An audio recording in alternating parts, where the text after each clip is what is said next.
Wade Thornton la vit pour la première fois près du bureau du shérif, alors qu'il ramenait un voleur ligoté à travers la vallée. Elle se tenait sur le trottoir en bois, un panier de linge à la main, et parlait à M. Hollis de quelque chose d'insignifiant, probablement du temps ou du prix de la farine. Wade n'avait même pas l'intention de la regarder, mais elle se mit à rire. Doucement, brièvement, et ce son le transperça, tel un éclat de verre sous ses côtes. Il s'arrêta au milieu de la rue, oubliant son cheval, son prisonnier, tout le reste. Ses doigts se crispèrent sur les rênes au point que ses jointures blanchirent. Il connaissait ce rire, le connaissait par cœur. Il l'avait entendu 1000 fois, à une époque où le monde n'était pas si cruel, où Annie était encore en vie. La femme se retourna, et Wade vit son visage. Des traits fins, des cheveux clairs, rassemblés en un simple chignon sur sa nuque. Des yeux gris, avec une légère nuance de bleu, comme le ciel avant l'aube. Les mêmes qu'Annie. Exactement les mêmes.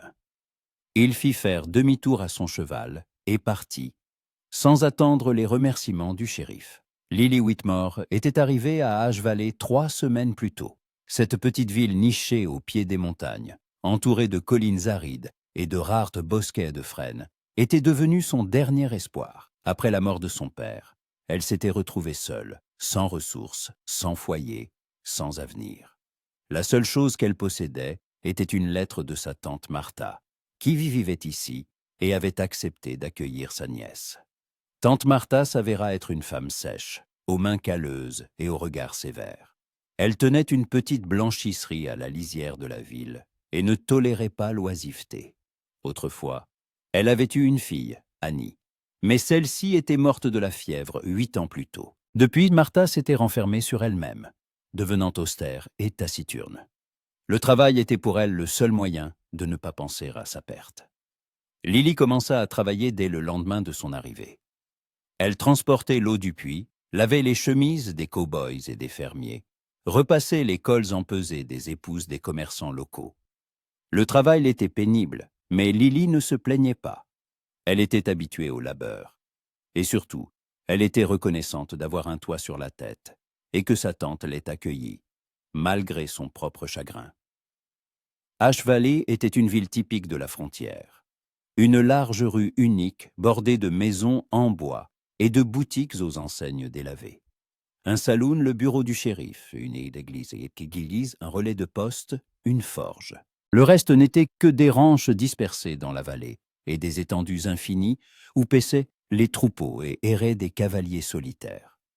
La vie y suivait un cours paisible, sans grands événements. Les gens se connaissaient, s'entraidaient en cas de besoin et ne se mêlaient pas des affaires des autres. Lily se habitua rapidement à ce rythme. Elle se levait à l'aube, travaillait jusqu'au soir et, le dimanche, allait à l'église avec sa tante. Les habitants la traitaient avec bienveillance, mais sans curiosité excessive. Elle n'était que la nouvelle venue, la nièce de Martha, et cela suffisait. Mais un homme la regardait différemment. Wade Thornton vivait dans un ranch à quelques miles de la ville. Il apparaissait rarement à Ash Valley, seulement lorsqu'il avait besoin de provisions ou pour livrer un criminel capturé. Wade était chasseur de primes, non par cupidité, ni par soif de gloire. Simplement parce que c'était la seule chose qu'il savait faire après avoir tout perdu. Il avait 32 ans, grand, les épaules larges, les traits durs et les cheveux sombres qu'il coupait rarement. Ses yeux étaient au gris, froids comme l'acier. Ses mains étaient nées fortes, couvertes de cicatrices de bagarres et de travail. Il portait un chapeau noir à large bord, une veste en cuir usé et un lourd revolver à la ceinture. Les gens en ville le respectaient, mais le craignaient.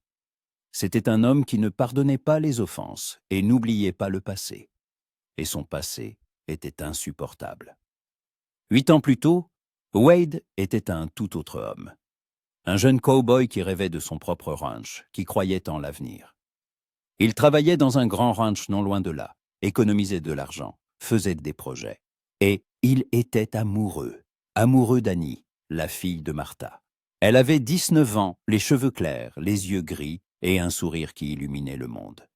Annie n'était pas le genre de fille à rester à la maison à broder. Elle savait s'occuper des chevaux, pouvait manier de lourds paniers de linge aussi bien que n'importe quel ouvrier, aider sa mère à la blanchisserie, et trouvait encore le temps de rêver.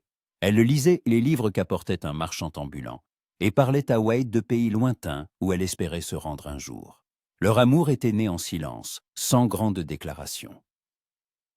Ils avaient non simplement commencé à passer du temps ensemble. Elle lui apprenait à lire ces mêmes livres, et il lui montrait comment pister un cerf dans les montagnes, comment interpréter la direction du vent avant un orage. Le soir, ils se promenaient le long du ruisseau derrière la ville, parlaient de tout et de rien, rêvant du jour où ils se marieraient et construiraient leur maison quelque part dans la vallée, où tout serait calme et paisible. Wade s'apprêtait à demander sa main. Il économisait pour une bague. Il avait déjà parlé à Martha, qui le traitait avec respect. Elle voyait que ce jeune homme était honnête, travailleur et aimait sincèrement sa fille. Tout se déroulait comme il se devait. Mais la maladie est arrivée. La fièvre, qui avait ravagé la vallée cet hiver-là, emporta des dizaines de vies. Annie tomba malade soudainement. Au début, cela ressemblait à un simple rhume, une toux, de la faiblesse. Mais une semaine plus tard, elle ne pouvait plus se lever. Wade resta à ses côtés jour et nuit, lui tenant la main, priant un Dieu auquel il ne croyait guère. Il aurait tout donné, sa vie, son âme, pour qu'elle guérisse. Mais elle mourut par un froid matin de février, alors que le vent hurlait dehors et que la neige tombait. Wade ne se souvenait pas comment il avait survécu à ses premiers jours. Il se rappelait seulement être resté près de sa tombe, dans le petit cimetière derrière l'église, et avoir senti quelque chose se briser définitivement en lui. Il ne pleurait pas. Il restait là, à regarder la terre fraîchement retournée, sous laquelle reposait la seule femme qu'il ait jamais aimée.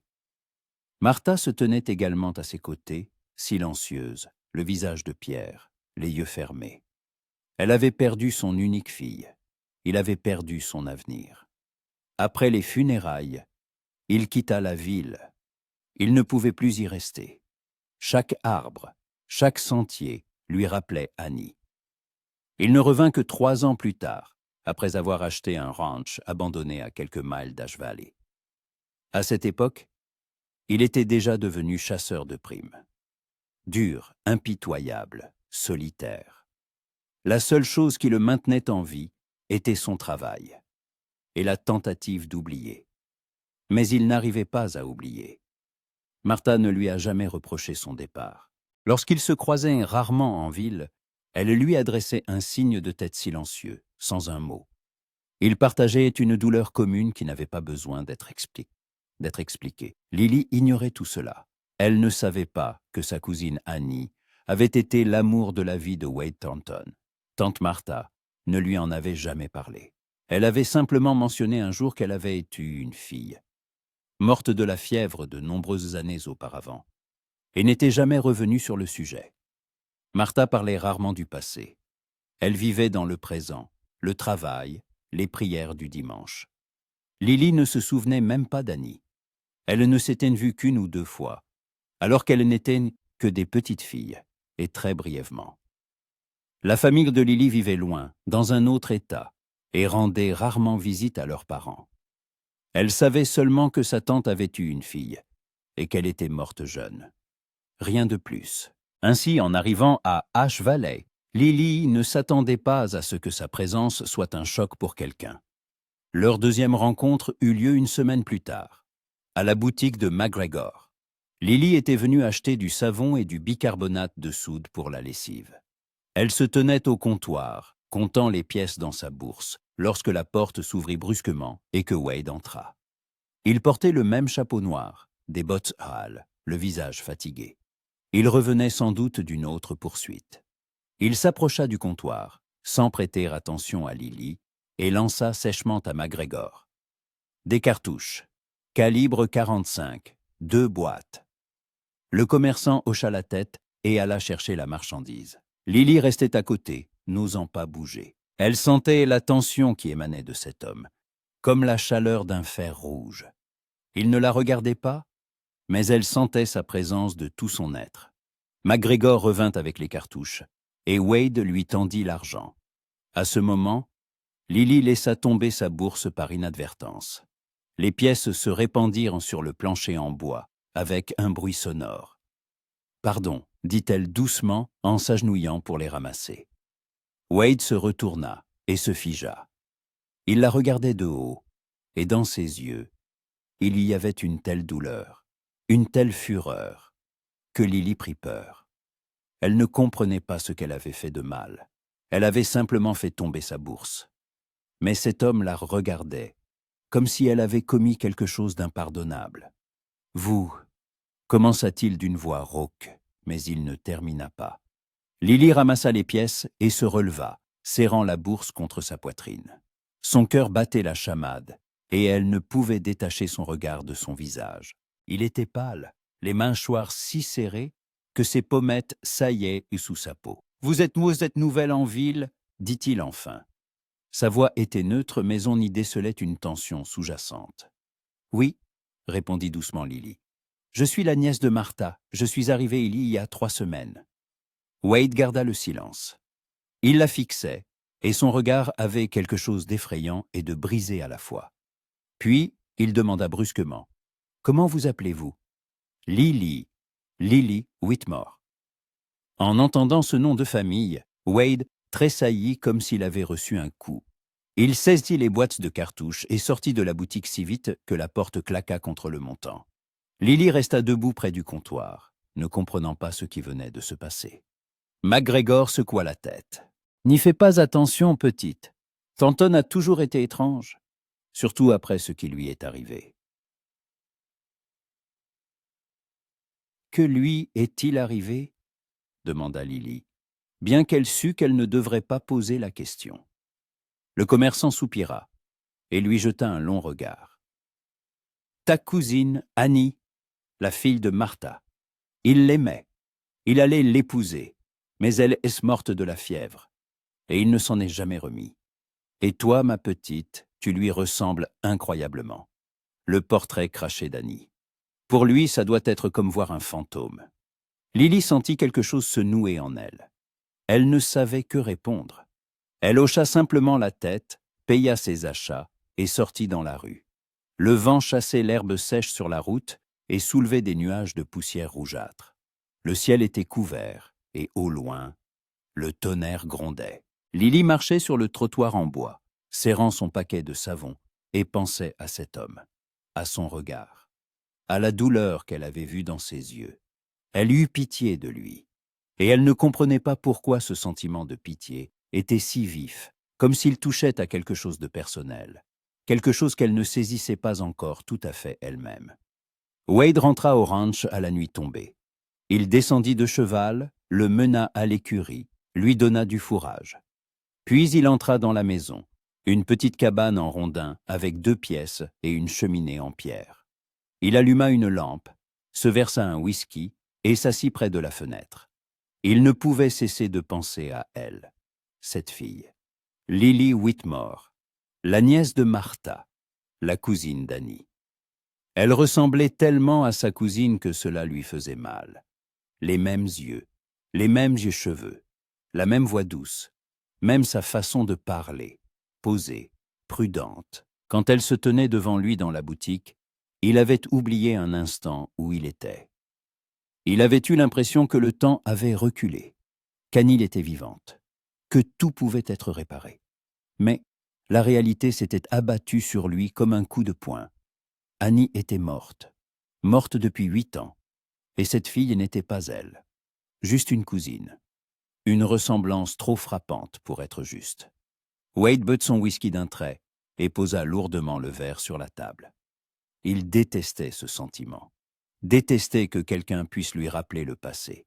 Détestait que cette fille l'ait fait se sentir faible, désemparé, comme s'il était redevenu ce jeune cow-boy qui se tenait près d'une tombe, incapable de croire qu'il avait tout perdu. Il décida de se tenir à l'écart d'elle, très loin, mais le destin en décida autrement. Les 2 semaines suivantes, Wade évita la ville. Il partit dans les confins de la vallée, traquant des criminels, dormant à la belle étoile. Il ne voulait pas retourner à Ash Valley, il ne voulait pas la revoir. Mais ses provisions s'épuisèrent. Il lui fallait des cartouches, de la farine, du tabac. Et il revint. C'était le petit matin. La ville s'éveillait à peine. Wade attacha son cheval près de la boutique et entra rapidement, espérant faire ses achats et repartir sans croiser personne. Mais en sortant avec un sac de farine sur l'épaule, il la vit. Lily se tenait de l'autre côté de la rue, près du puits, tirant un lourd seau d'eau. Elle portait une robe vert foncé aux manches rapiécées, les cheveux tressés. Le seau était trop lourd pour elle. Et elle peinait à le hisser, les dents serrées. Wade s'arrêta. Il aurait dû passer son chemin, monter à cheval et partir. Mais ses jambes ne lui obéissaient en pas. Il la regarda se débattre. Ses bras fins tremblaient sous l'effort. Soudain, la corde glissa du crochet. Le seau retomba dans le puits avec un grand bruit, entraînant Lily vers l'avant. Elle poussa un cri et s'agrippa au rebord pour ne pas tomber.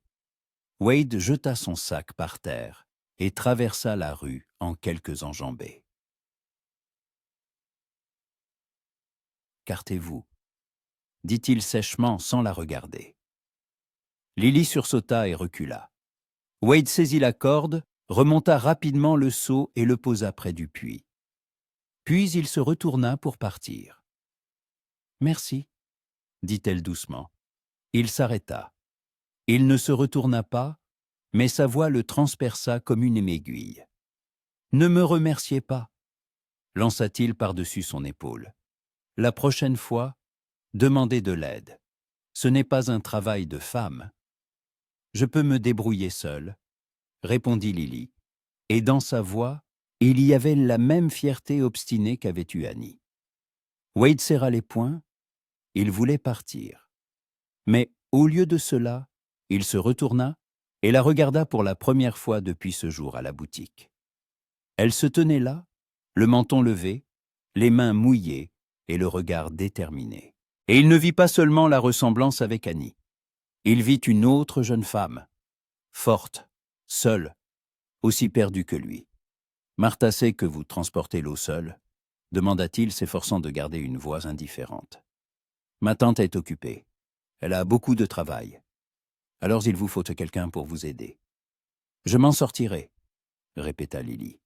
Wade eut un sourire narquois, froid, sans chaleur. « Bien sûr que vous vous en sortirez, jusqu'à ce que vous tombiez dans ce puits ou que vous vous cassiez un bras. » Lily rougit mais ne répondit rien.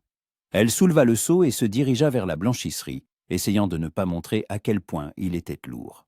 Wade la regarda s'éloigner. Puis il jura entre ses dents, retourna chercher son sac de farine et monta à cheval. Il quitta la ville sans comprendre pourquoi son obstination l'avait tant irrité et pourquoi il ne parvenait pas à se la sortir de la tête.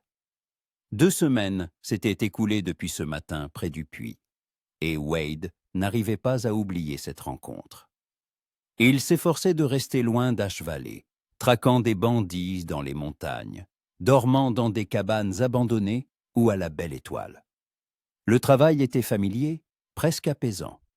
Chercher des traces, attendre, capturer un criminel et le livrer au shérif le plus proche contre une récompense. Mais la nuit, lorsque le feu de camp s'éteignait et que le silence s'installait, il pensait à elle, à la façon dont elle se tenait près du puits, le menton levé, à son obstination, à sa ressemblance avec Annie, et pourtant, à quel point elle était différente. Annie était plus douce, plus lumineuse, toujours souriante et croyante au meilleur. Mais cette fille, Lily, semblait déjà savoir que la vie pouvait être cruelle. Il y avait dans ses yeux une fatigue qui ne devrait pas appartenir à une jeune femme de 20 ans. Wade s'en voulait de même, y prêter attention. Il ne voulait pas penser à elle. Il ne voulait rien ressentir d'autre que le vide auquel il s'était habitué au cours de ces 8 années. Mais quelque chose s'était brisé au moment où il l'avait vue tirer ce lourd seau, comprenant qu'elle ne demanderait jamais d'aide, même si elle devait s'épuiser.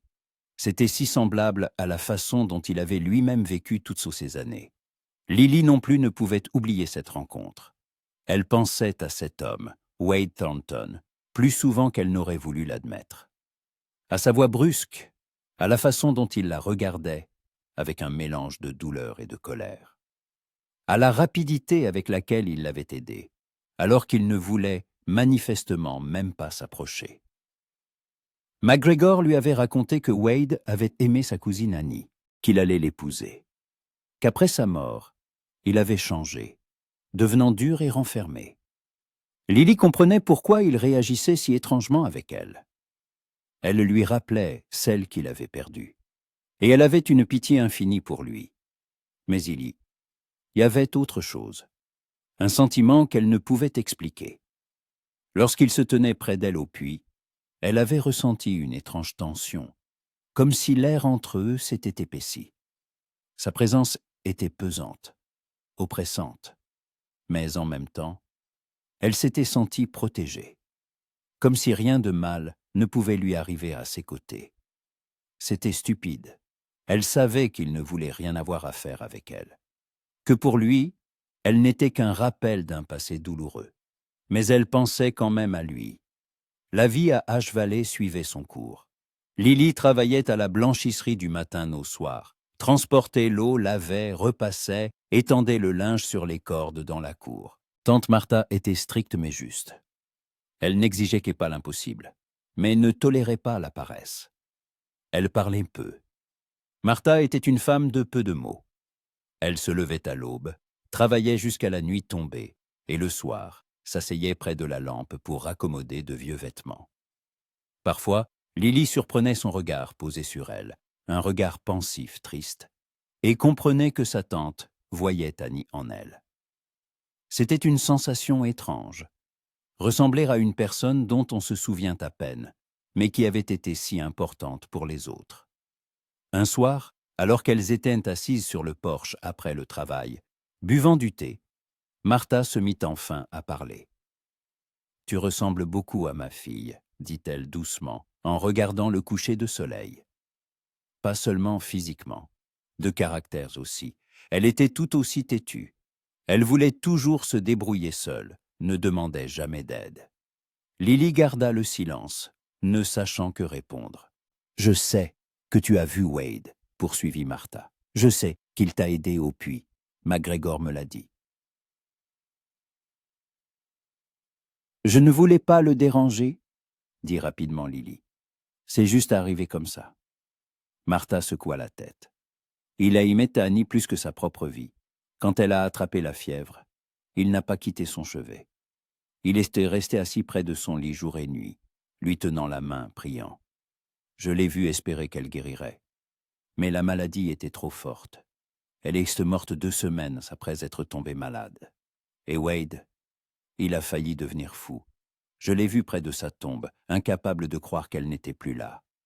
Il a quitté la ville, et je pensais ne plus jamais le revoir. Mais il est revenu. Il a acheté ce ranch abandonné et est devenu chasseur de primes. Un métier dangereux, cruel. Mais c'est probablement la seule chose qui le retient à ce monde. Lily écoutait, sentant quelque chose se serrer en elle. « Pour lui, tu es un fantôme, » dit Martha. Il te regarde et la voit, elle. C'est douloureux pour lui, c'est pourquoi il t'évite. Mieux vaut ne pas essayer de te rapprocher de lui, ma petite. Il n'est pas homme à pouvoir aimer de nouveau. Lily hocha la tête, mais les paroles de sa tante laissèrent un poids lourd dans son cœur. Elle ne voulait pas être un fantôme, elle ne voulait pas faire de mal, mais elle ne pouvait pas changer son apparence. Une autre semaine passa. Wade revint en ville avec un autre bandit capturé. Cette fois, un voleur qui avait attaqué la diligence postale dans le comté voisin. Le shérif l'accueillit avec sa gratitude bourrue habituelle, lui paya sa récompense, et Wade s'apprêtait à repartir immédiatement. Mais un imprévu survint. Il entendit des cris provenant de la blanchisserie. Wade se retourna instinctivement et vit Lily sortir en courant. Derrière elle, un homme surgit, ivre, sale, les yeux injectés de sang. Wade le reconnut. Jack Coleman, un ivrogne et fauteur de troubles locaux, qui provoquait régulièrement des bagarres au saloon. « Je paierai quand je voudrai !» hurlait Coleman en saisissant le bras de Lily. « Et toi, la fille, tais-toi !» Lily tentait de se dégager, mais il la tenait fermement. Martha n'était pas visible, probablement à l'intérieur. Wade traversa la rue sans même s'en rendre compte. « Lâche-la, dit-il d'une voix égale. » Coleman se retourna. Il vit Wade et eut un sourire narquois. « Ah, Thornton, passe ton chemin, ce ne sont pas tes affaires. »« Lâche-la, » répéta Wade, et sa voix prit une inflexion d'acier. « Sinon quoi ?» Coleman tenait toujours le bras de Lily, lui serrant le poignet si fort qu'elle poussa un cri. Wade ne discuta pas plus longtemps. Il fit 2 pas, attrapa Coleman par le col et le repoussa violemment loin de Lily. L'ivrogne tomba à la renverse, s'écrasant le dos dans la boue. « Si tu la touches encore une fois, » dit Wade à voix basse en se penchant sur lui, « je te brise les bras. » Compris. Coleman marmonna quelque chose et se releva précipitamment, s'éloignant en trébuchant et en jetant des regards par-dessus son épaule. Wade se tourna vers Lily. Elle se tenait là, une main sur sa poitrine, pâle, les yeux effrayés. « Tout va bien ?» demanda-t-il, s'efforçant de parler calmement. Lily hocha la tête, mais il voyait qu'elle tremblait. « Il devait payer pour sa lessive il y a 2 semaines. Je lui ai juste rappelé, et il... » « Ne te justifie pas, » l'interrompit Wade. « Ce n'est pas ta faute. Coleman est un salaud. Tu n'aurais même pas dû lui parler. »« Mais je ne pouvais pas ?» ?»« Oui, Martha. » À l'intérieur. Elle n'a rien entendu. Wade soupira. Il regarda Lily, son visage effrayé, son poignet rougi qu'elle tenait encore. Et quelque chose en lui se brisa définitivement. « Montre ta main, » dit-il. Lily tendit la main avec hésitation. Wade la prit délicatement par le poignet et l'examina. La peau était rouge, des bleus commençaient à apparaître. Il sentit la colère monter en lui. « Il faut mettre de l'eau froide, » dit-il en relâchant sa main. « Et dis à Martha que si Coleman revient, qu'elle appelle le shérif, ou moi ?» Lily le regarda, surprise. « Vous nous aiderez ?»« Je ne veux pas que ce salopard te touche à nouveau, » répondit Wade brusquement. Trop brusquement. Un silence s'installa. Lily le regardait de ses yeux gris, et Wade sentit sa poitrine se serrer. Il ne supportait pas ce regard, ne supportait pas la façon dont elle le regardait. Avec gratitude, avec une confiance inexplicable. « Merci, » dit-elle doucement. Wade se détourna, rentra à la maison, lança-t-il avant de se diriger vers son cheval. Il monta en selle et partit sans se retourner. Mais tout le long du chemin jusqu'au ranch, il fut hanté par la sensation de sa main dans la sienne, chaude, fragile, tremblante. Cette nuit-là, Wade ne put dormir. Allongé sur sa couchette, il fixait le plafond et ressassait ce qui s'était passé. La facilité avec laquelle il avait perdu son sang-froid en voyant Coleman tenir Lily, la fureur qu'il avait ressentie, une fureur qu'il n'avait plus connue depuis des années, depuis la mort d'Annie entre ses bras. Mais c'était différent. À l'époque, c'était de l'impuissance, du désespoir. Il ne pouvait rien faire, juste la regarder s'éteindre. Aujourd'hui, c'était quelque chose de vivant, un instinct de protection, le désir de préserver quelqu'un. Il ne voulait pas ressentir cela, ne voulait plus s'attacher à quelqu'un qui pourrait disparaître, parce que tout le monde disparaissait. Ses parents, Annie, tous ceux qu'il avait aimés. Mais Lily, elle était là, vivante, réelle, et il ne pouvait pas simplement l'effacer de son esprit, malgré tous ses efforts. Wade se leva, s'approcha de la fenêtre et regarda le ciel nocturne. La lune surplombait les collines, baignant la vallée d'une lumière argentée et froide. Au loin, un coyote hurlait et le vent faisait bruire l'herbe sèche. Il se souvint des paroles de Martha, entendues des années plus tôt aux funérailles d'Annie. La vie continue, Wade.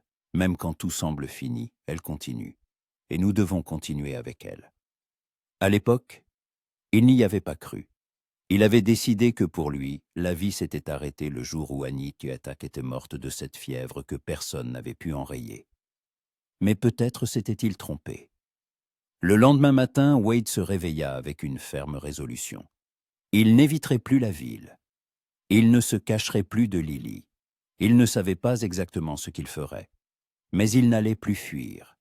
Il rassembla quelques affaires, jeta son fusil sur son dos et se dirigea vers Ash Valley.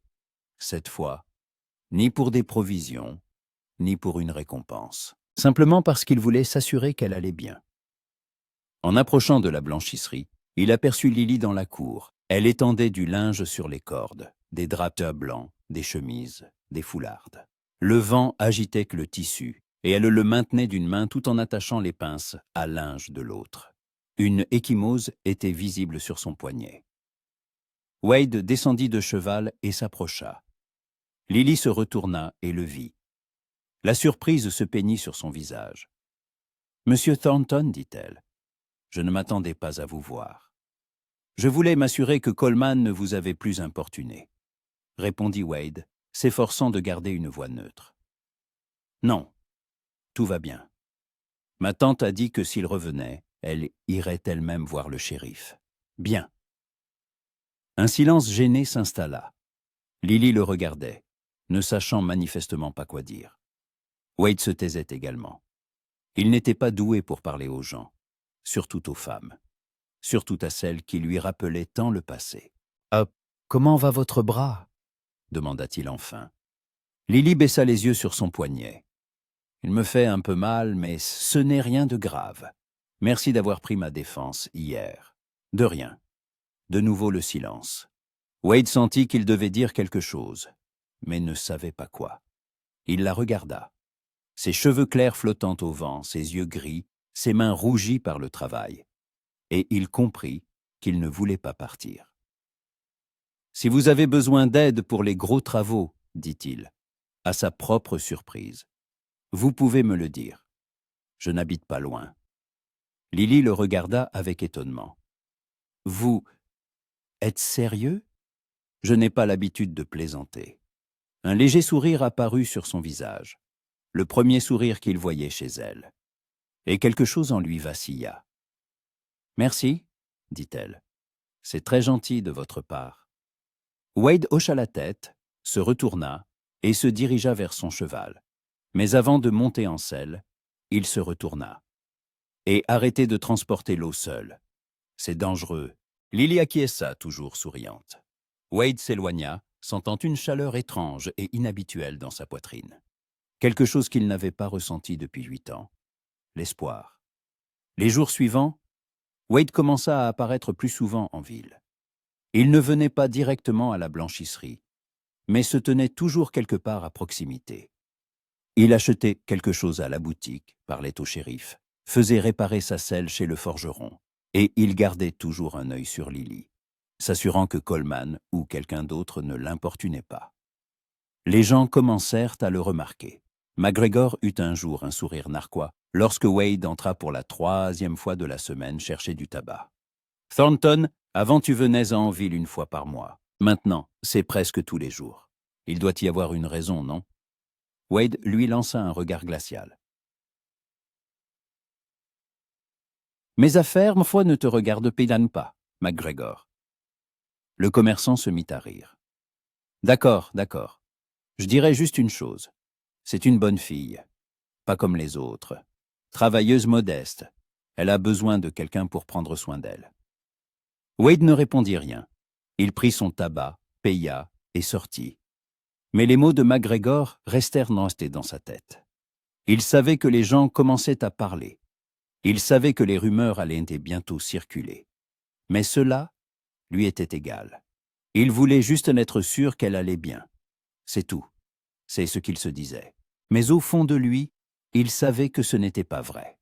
Un soir, alors que Lily rentrait du marché avec un panier de légumes, un orage la surprit. Le ciel s'assombrit dans quelques minutes et une pluie battante s'abattit sur la terre. Lily se mit à courir, cherchant un abri, mais la maison était encore loin. Soudain, un cavalier s'arrêta à ses côtés. « Montez, » dit Wade en lui tendant la main. Lily le regarda trempé, son panier à la main. Mais « Montez », répéta-t-il sans plus poser la question. Elle prit sa main et il la hissa en selle devant lui. Il jeta le panier derrière lui et lança son cheval au trot vers la blanchisserie. Lily était assise, blottie contre lui, sentant la chaleur de son corps à travers ses vêtements mouillés. La pluie redoublait d'intensité. et elle se serra involontairement plus près, cherchant un peu de chaleur. Wade ne disait rien, guidant simplement son cheval à travers l'averse. Quand ils arrivèrent à la blanchisserie, il la descendit délicatement à terre et lui tendit le panier. « Rentrez à la maison. Change-toi, » dit-il brièvement. « Merci, » murmura Lily en le regardant. La pluie tombait sur eux deux, mais Wade ne bougeait pas. Il la regardait, et dans ses yeux, il y avait quelque chose qu'elle ne pouvait comprendre. Quelque chose de sombre, de douloureux et en même temps de chaleureux. « Vas-y, » répéta-t-il plus doucement. Lily hocha la tête et courut vers la maison. Sur le seuil, elle se retourna. Wade était toujours sur son cheval sous la pluie, la regardant s'éloigner. Leurs regards se croisèrent un instant. Puis il fit faire demi-tour à son cheval et disparut dans la nuit. Lily entra, ferma la porte et s'y adossa, sentant son cœur battre à tout rompre. Elle ne comprenait pas ce qui se passait, ne comprenait pas pourquoi cet homme bourru et renfermé avait soudain commencé à se soucier d'elle, ne comprenait pas pourquoi son cœur réagissait ainsi à sa présence. Mais une chose était sûre, quelque chose avait changé entre eux, et ce n'était que le début. L'automne arriva discrètement à Ash Valley. Les feuilles des rares arbres près du ruisseau commencèrent à jaunir. Le brouillard s'étendait le matin, et le vent devint plus froid et plus vif. Lily travaillait à la blanchisserie depuis 2 mois, et sa vie était devenue plus régulière, plus familière. Elle avait appris à se lever aux premières lueurs du jour, à essorer le linge lourd sans se faire mal aux mains, à parler aux clients de sa tante Martha, poliment mais sans mots superflus. Mais le changement le plus important dans sa vie était autre. Wade Thornton. Il ne venait pas tous les jours. Parfois, il disparaissait pendant 1 semaine, partant à la poursuite d'un nouveau criminel. Mais à son retour, il passait toujours par la blanchisserie. Il n'entrait pas toujours. Parfois, il passait simplement à cheval, adressant un signe de tête à Lily s'il la voyait dans la cour, avant de continuer son chemin. Mais elle savait toujours qu'il vérifiait si tout allait bien pour elle. C'était un sentiment étrange de savoir que quelqu'un pensait à vous, se souciait de vous, même si cette personne ne le disait pas à voix haute. Un matin, alors que Lily tirait de l'écho du puits, elle entendit un bruit de sabots. Elle se retourna et vit Wade. Il descendit de cheval et s'approcha d'elle en silence. « Laissez-moi faire, » dit-il brièvement, en lui prenant le seau. Lily voulut protester, mais il était déjà en train de remonter l'eau. Elle resta à côté, observant avec quelle facilité il accomplissait une tâche qui était si pénible pour elle. « Vous n'êtes pas obligé de faire ça, » dit-elle doucement. « Je sais, » répondit Wade sans la regarder. « Mais je le fais. » Il sortit le seau, le posa par terre et la regarda enfin, dans ses yeux gris. Il y avait quelque chose qu'elle ne pouvait déchiffrer. De la fatigue, de la détermination, et autre chose qui faisait battre son cœur plus vite. « Vous travaillez trop, » dit-il. « Martha devrait engager quelqu'un pour l'aider avec les gros travaux. »« Elle n'a pas d'argent pour ça, » répondit Lily. « La blanchisserie rapporte peu. Nous joignons à peine les 2 bouts. » Wade fronça les sourcils. « Alors je viendrai quand je pourrai, pour transporter l'Ohio, réparer des choses si nécessaires. » « Mais pourquoi ?» Laissa échapper Lily avant de pouvoir se retenir. « Pourquoi faites-vous ça ?» Wade resta silencieux un long moment. Il la regardait, et son regard trahissait une lutte intérieure, comme s'il ne connaissait pas lui-même la réponse à cette question, ou la connaissait, mais ne voulait pas l'admettre. « Parce que je ne supporte pas de vous voir vous tuer à la tâche, » dit-il enfin. Sa voix était rauque, presque colérique. « Parce que quand je vous vois, je vois. » Il s'interrompit et se détourna. « Peu importe. Laissez-moi simplement vous aider. » Lily sentit sa poitrine se serrer. Elle comprenait. Il voyait Annie en elle. Il voyait son amour perdu. Et cela lui faisait mal, mais il ne pouvait tout de même pas rester à l'écart. « Je ne suis pas elle, » dit Lily doucement. « Je ne suis pas Annie. » Wade se retourna brusquement. Son visage était tendu, les mâchoires contractées. Je sais, lança-t-il. Bon sang, je le sais. Vous croyez que je ne comprends pas? Vous êtes différente, complètement différente. Mais quand vous riez, quand vous me regardez comme vous le faites maintenant, il se tut, serra les poings. Oubliez ça, je dois y aller. Il se retourna et se dirigea vers son cheval. Wade l'appela Lily. C'était la première fois qu'elle l'appelait par son prénom. Il s'arrêta, mais ne se retourna pas. Merci, dit-elle, de prendre soin de moi, même si c'est difficile pour vous. Wade resta immobile quelques instants. Puis, il monta en selle et partit sans un mot. Lily resta près du puits, les mains sur sa poitrine. Son cœur battait comme si elle avait couru des miles. Elle ne comprenait pas ce qu'elle ressentait. De la pitié, de la gratitude, ou quelque chose de plus grand qu'elle avait peur de s'avouer. Le soir, tante Martha lui parla de nouveau. Elles étaient assises dans la cuisine, raccommodant des draps déchirés à la lueur d'une lampe. Dehors, le vent hurlait, et au loin, le tonnerre grondait, annonçant un autre orage. Thornton est encore passé aujourd'hui, dit Martha, sans lever les yeux de son travail. Oui, répondit Lily. Il a aidé avec l'eau. Martha hocha la tête. Il vient souvent ces derniers temps. Les gens le remarquent. Il parle. Lily sentit ses joues rougir. Il aide, c'est tout. Rien de plus. Je sais, dit Martha. Mais tu dois comprendre, ma petite, que cet homme porte une grande douleur en lui. Une immense douleur. Il a aimé ma fille comme peu d'hommes savent aimer. Quand elle est morte, il est mort avec elle. Ce qui reste n'est qu'une enveloppe. Il vit, parce qu'il ne sait pas comment mourir. Lily écoutait en silence. Je vois comment qu'il te regarde, poursuivit Martha doucement. Je vois comment il se bat contre lui-même.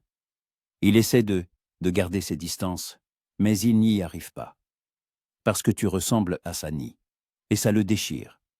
Il veut être près de toi, mais il a peur de ressentir à nouveau quelque chose de vivant. Que dois-je faire? Demanda Lily. Je ne veux pas lui faire de mal. Martha leva les yeux et la regarda d'un air long et perspicace. Et toi? Que ressens-tu quand tu le vois? Lily se figea. Elle ne savait que répondre, parce que la réponse l'effrayait. Je ne sais pas, dit-elle enfin. Il est étrange, brusque, silencieux. Mais quand il est là, je me sens en sécurité, comme si rien de mal ne pouvait arriver. Martha soupira. Sois prudente, ma petite. Wade est un homme bon, mais il s'est brisé. Et je ne sais pas s'il pourra un jour se reconstruire. Tu es jeune, tu as toute la vie devant toi. Ne la gâche pas pour quelqu'un qui ne pourra pas te répondre. Lily hocha la tête, mais les paroles de sa tante ne la rassurèrent pas, parce qu'elle sentait déjà que quelque chose d'inéluctable se produisait. Quelque chose qui avait commencé le jour où elle l'avait vu pour la première fois près du bureau du shérif. Quelques jours de plus passèrent. Wade ne se montra pas. Lily travaillait comme d'habitude, mais se surprenait à tendre l'oreille, à chaque bruit de sabots, à chaque voix dans la rue. Elle se disait que c'était stupide, qu'elle ne devrait pas réagir ainsi à un homme qui lui parlait à peine. Mais le cœur n'écoute pas la raison. Puis arriva l'événement qui changea tout. C'était un samedi soir. Lily avait terminé son travail et était sortie dans la cour pour décrocher le linge sec. Tante Martha était déjà couchée. Elle était souvent fatiguée le soir. Et Lily essayait de faire le plus de travail possible pour la soulager. Lily pliait les draps dans un panier quand elle entendit des pas. Elle se retourna et vit 3 hommes, des inconnus. Ils s'avançaient vers elle à travers la cour, et même dans la pénombre. Elle voyait qu'ils étaient ivres. « Bonsoir, ma jolie », dit l'un d'eux avec un sourire narquois. Sa voix était rauque et moqueuse. Lily recula d'un pas. « La blanchisserie est fermée. Revenez demain matin. »« On n'est pas venu pour la lessive, » dit un autre en riant. Lily sentit un froid glacial dans son ventre. Elle regarda autour d'elle. La maison était à quelques pas, mais les hommes l'encerclaient en déjà. « Partez, » dit-elle fermement, essayant de cacher sa peur. « Tout de suite. » Sinon quoi? Le premier homme s'approcha. Tu vas appeler la vieille? Elle dort déjà. Et tu es seule ici, toute seule. Lily serra les poings. Elle voulait crier, mais le son resta coincé dans sa gorge. L'un des hommes tendit la main pour la saisir par l'épaule. Et soudain, un coup de feu retentit. Les hommes se figèrent. De l'obscurité, Wade émergea. Dans une main, il tenait un revolver dont le canon fumait encore, pointé vers le ciel. Dans l'autre, les rênes de son cheval. Son visage était dur comme la pierre, et ses yeux brûlaient d'une telle fureur que Lily sentit des frissons parcourir sa peau. « Partez », dit Wade à voix basse, « tout de suite, avant que je ne change d'avis et que je vous abatte tous les trois. » Les hommes se regardèrent. Ils l'avaient reconnu. Thornton, le chasseur de primes. L'homme que même les bandites craignaient. On voulait juste « partez », répéta Wade. Et cette fois, il n'y avait plus rien d'humain dans sa voix. Seulement le froid et la menace. Les hommes firent demi-tour à la hâte et s'éloignèrent en trébuchant et en jetant des regards par-dessus leur épaule. Wade resta immobile jusqu'à ce qu'ils disparaissent au coin de la rue. Puis il baissa son revolver et regarda Lily. Elle se tenait là, les mains sur sa poitrine, pâle, tremblante. Il s'approcha rapidement, la saisit par les épaules. « Ça va? Ils t'ont touché ?» Lily secoua la tête, incapable de parler. « Lily », répéta-t-il, et il y avait dans sa voix une panique qu'elle n'avait jamais entendue auparavant. « Dis-moi, ils t'ont touché ?»« Non, » souffla-t-elle enfin. « Non, vous êtes arrivé à temps. » Wade expira brusquement et la relâcha, reculant d'un pas. Il passa une main sur son visage, et Lily vit que ses mains tremblaient. « Qu'est-ce que tu faisais seul ici dans le noir ?» demanda-t-il, la colère perçant dans sa voix. « Où est-ce Martha ? » ?»« Elle dort. Je voulais juste rentrer le linge. Tu n'aurais pas dû sortir seul. » Il parlait plus fort que nécessaire, et Lily comprit qu'il avait eu peur. Peur de ce qui aurait pu arriver. « Tu comprends ce qu'ils auraient pu faire ? Tu comprends ? » ?»« Je comprends, » répondit doucement Lily. « Mais je ne savais pas qu'il viendrait. Je voulais juste. » Wade se retourna, ne la laissant pas finir. Il fit les 100 pas dans la cour, serrant et desserrant les poings, essayant de maîtriser sa rage. Puis il s'arrêta et la regarda par-dessus son épaule. « Je ne peux pas être là tout le temps, » dit-il d'une voix rauque. « Je ne peux pas te protéger à chaque minute. Mais s'il t'arrive quelque chose… » Il se tut, et Lily vit la douleur dans ses yeux. La même douleur que lorsqu'il l'avait vue pour la première fois. « Je ne le supporterai pas une deuxième fois. » Lily sentit sa gorge se nouer de larmes. « Wade, » murmura-t-elle, « je ne suis pas Annie. Je ne vais pas mourir de la fièvre. Je suis là, je suis vivante. » Il la regarda longuement, et son regard était une tempête d'émotions. Douleur, peur, colère, et autre chose. Quelque chose qui fit s'arrêter son cœur. « Je sais, » dit-il enfin, « mais ça ne rend pas les choses plus faciles. » Il se retourna, monta à cheval et disparut dans la nuit, laissant Lily seule dans la cour. Elle s'assit sur un banc en bois, sentant ses genoux trembler. Les larmes coulaient sur ses joues, mais elle ne les essuyait pas. Elle comprenait maintenant. Comprenait ce que Wade ressentait pour elle. Pas seulement de la pitié, pas seulement des souvenirs d'Annie. Il avait peur. Peur de perdre quelqu'un à nouveau. Peur de ressentir quelque chose de vivant. Parce que cela signifiait être à nouveau vulnérable.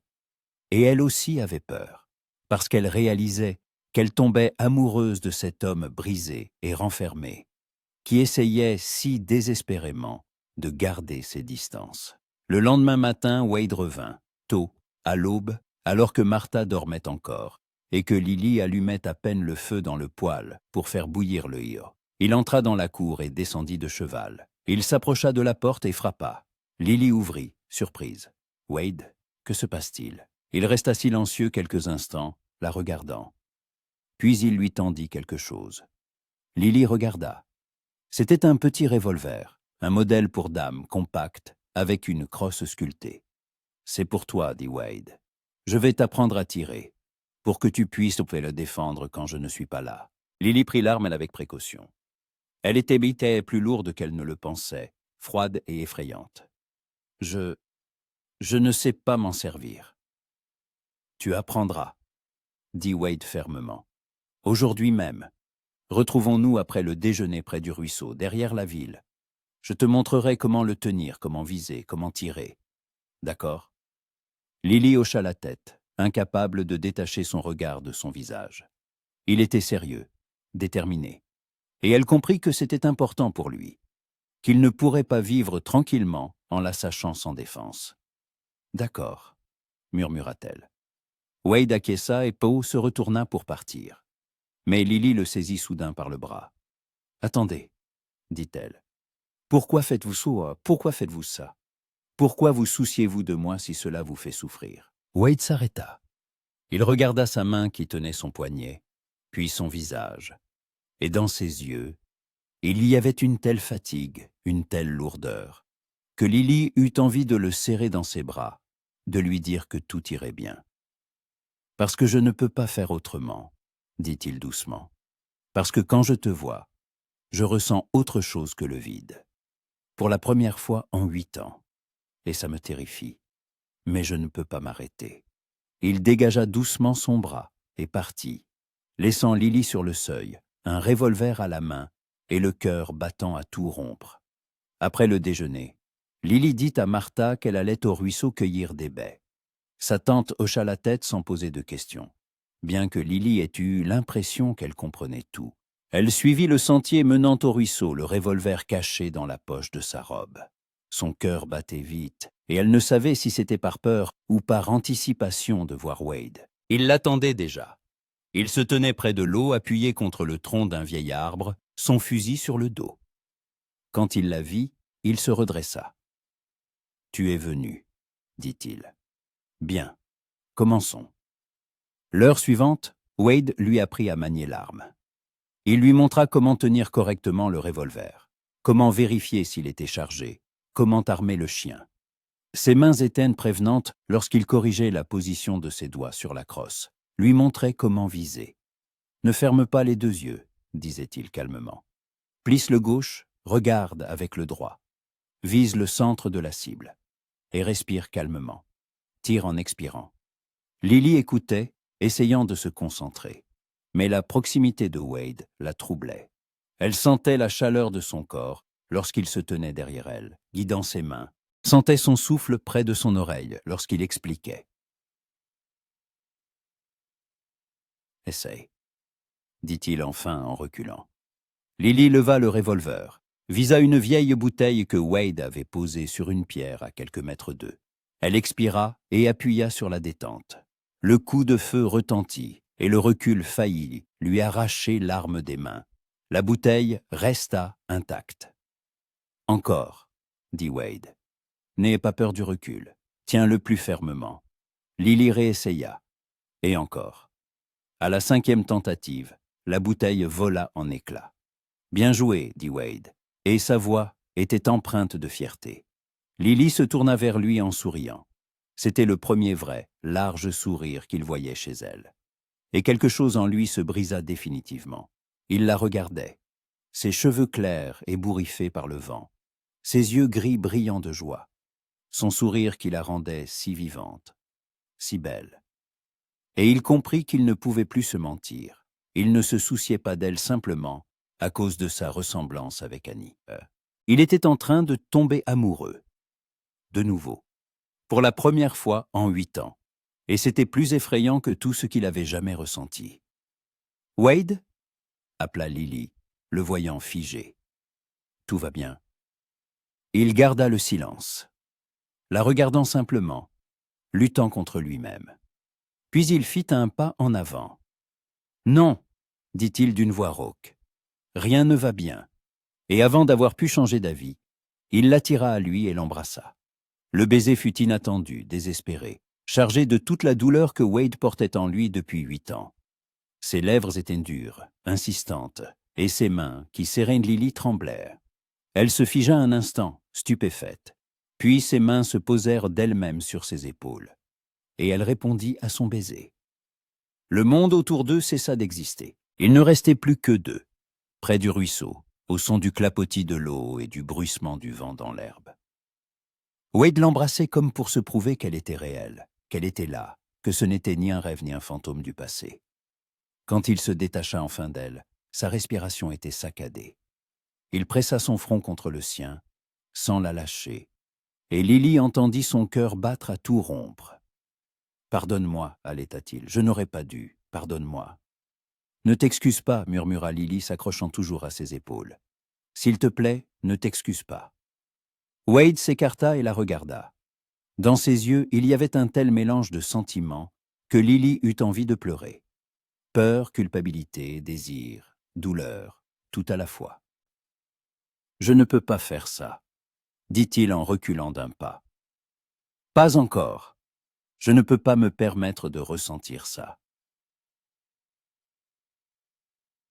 « Pourquoi ?» demanda Lily la voix tremblante. « Pourquoi ne peux-tu pas simplement te permettre de vivre? Parce que tous ceux que j'ai aimés sont morts. » La voix de Wade se brisa en un cri, et Lily sursauta. « Mes parents, Annie, tous. Et je ne survivrai pas si je perds quelqu'un d'autre. Tu comprends? Je ne survivrai tout simplement pas. » Lily fit un pas vers lui, mais il recula encore. « Wade, tu ne peux pas vivre dans la peur toute ta vie.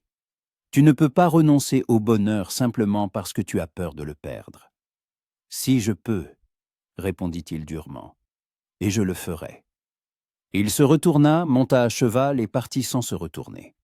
Lily resta près du ruisseau, un revolver à la main et des larmes sur les joues. Elle s'assit dans l'herbe, enlaça ses genoux et pleura. Pour la première fois depuis son arrivée à Ash-Valley. Elle pleurait de douleur, d'impuissance, de ne pas pouvoir aider l'homme qu'elle commençait à aimer. Les 2 semaines suivantes, Wade ne se montra pas en ville. Lily travaillait comme d'habitude, mais un vide s'était installé en elle. Elle se surprenait à tendre l'oreille au moindre son, espérant entendre le bruit des sabots de son cheval. Mais il ne venait pas. Tante Martha remarqua que quelque chose n'allait pas. Un soir, elle s'assit à côté de Lily sur le porche et demanda sans détour « Que s'est-il passé entre toi et Thornton ?» Lily garda le silence un long moment. Puis elle répondit doucement « Il m'a embrassée.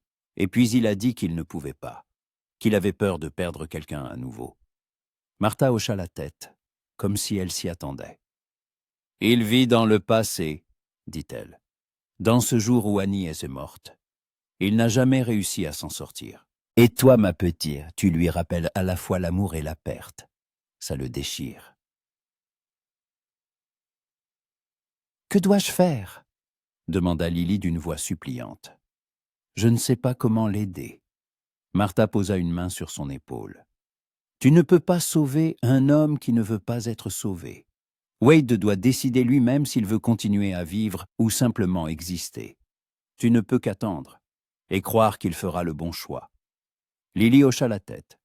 Mais son cœur était lourd, car elle ne savait pas si Wade aurait la force de faire ce choix. Pendant ce temps, Wade était loin d'Ash-Valley. Il s'était lancé dans une affaire dangereuse, traquait une bande de 5 hommes qui pillaient des fermes et tuaient les témoins. Le travail était risqué, mais il en était content. Content de pouvoir se distraire des pensées de Lily, du souvenir de ce baiser, de ce sentiment qui grandissait dans sa poitrine comme une flamme. Il traqua les bandits pendant 1 semaine, dormant 2 heures par nuit, se nourrissant de viande séchée et d'eau des ruisseaux. Il les surprit dans les montagnes, alors qu'ils campaient dans une cabane abandonnée. Une fusillade éclata. Wade agit froidement, méthodiquement, comme toujours. Il en tua 2, en captura 3 vivants. Mais au dernier moment, l'un des bandits lui tira dans l'épaule. La douleur fut vive, aveuglante. Wade tomba à genoux, pressant sa main sur la blessure. Le bandit voulut tirer à nouveau, mais Wade fut plus rapide. Une balle de son revolver l'atteignit en pleine poitrine. Silence. Wade se retrouva seul avec 3 criminels ligotés et une balle dans l'épaule. Le sang coulait entre ses doigts. Et il comprit qu'il devait l'arrêter. sinon il n'atteindrait jamais la ville. Avec difficulté, il déchira sa chemise, pansa la blessure comme il put. Il hissa les prisonniers sur leurs chevaux, les attacha et mena la caravane vers Ash Valley. La ville la plus proche était à 3 jours de route.